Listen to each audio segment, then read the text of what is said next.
Interlock education সেন্টারের পক্ষ থেকে সবাইকে স্বাগতম। আজকে আমরা দুইটা গ্রুপ অফ ওয়ার্ডের পার্থক্য বোঝার চেষ্টা করব। একটা হচ্ছে রাইড অন আর একটা হচ্ছে রাইড ইন। তো রাইড অনটা ব্যবহার করা হয় সাধারণত ঘোড়া, সাইকেল এই জাতীয় কোনো বস্তুর উপর উঠে বসাকে, আর রাইড ইন ব্যবহার করা হয় বাস, ট্রেন কিংবা সাধারণ অন্যান্য যে পরিবহনগুলো আছে, ছোট গাড়ি, মোটর সাইকেল, এগুলাতে উঠে বসার ক্ষেত্রে কিন্তু চলার ক্ষেত্রে কিংবা পরিবহনের ক্ষেত্রে রাইড ইন ওয়ার্ডটা ব্যবহার করা হয়। যেরকম we went for a ride on our bicycle, যেহেতু সাইকেলের উপরে ওঠা সাইকেল আছে সেহেতু এখানে হবে কি ride on. I use to ride in the train, আমি মাঝে মাঝে ট্রেনে চলাফেরা করি।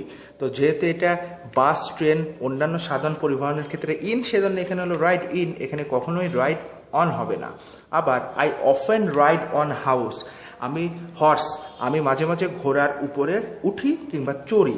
যেহেতু ঘোড়ার ক্ষেত্রে রাইড অন হয় সেজন্য এখানে ব্যবহার হলো রাইড অন। ধন্যবাদ সবাইকে।